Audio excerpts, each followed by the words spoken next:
गड़ियासीन भरिसां ॻोठ अलीमरा सिलड़े में गवर्नमेंट प्राइमरी बॉयज़ स्कूल जी इमारत ज़ुबून हाल बणिजी वई। इन मौक़े ते अब्दुलनबी सिलड़े, मुनीर अहमद सिलड़े ऐं हेडमास्टर अयाज़ सिलड़े दाहींदे चयो त 1982 में chairman district council Shikarpur Ghaus Bakhsh Umar Khan पारां इमारत तामीर कराई वई हुई। स्कूल जी इमारत जो 38 साल गुज़रण बावजूदि को बि मरमती कमु न करायो आहे। हुननि चयो त स्कूल जी इमारत ज़ुबून हाल थी वई आहे, जंहिं सबबु हुनखे किरण जो ख़तरो आहे।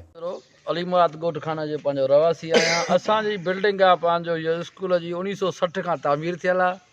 हीअ बिल्डिंग 1982 में जेको आहे पंहिंजो तामीर थी आहे। उन खां पोइ को ठेकेदार कोन्हे। असांखे आला अख़्तियारनि खे अपील था कयूं, ख़ुदा ॿारनि जी ज़िंदगी बचायो, बिल्डिंग किरी त वॾो नुक़सानु थींदो।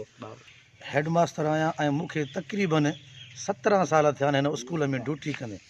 मुंहिंजे स्कूल में ॿारनि जी सरासरी 200 आहे ऐं डेली जेका अटेंडेंस बीहंदी आहे उहा 180। हाणे बिल्डिंग जेका आहे त इंतिहाई ख़तरनाक दर्जे ते पहुती आहे। जेकॾहिं बिल्डिंग कंहिं वक़्तु बि किरी त हिन ॿारनि में हिकु ॿार ई न बचंदो। हिननि घुर कई त स्कूल जी इमारत जी नए सिर तामीर कराए बुनियादी सहूलियतूं ॾिनियूं वञनि। विज़िट कयो अवामी आवाज़ मीडिया ग्रुप जी वेबसाइट awamiawaz.pk।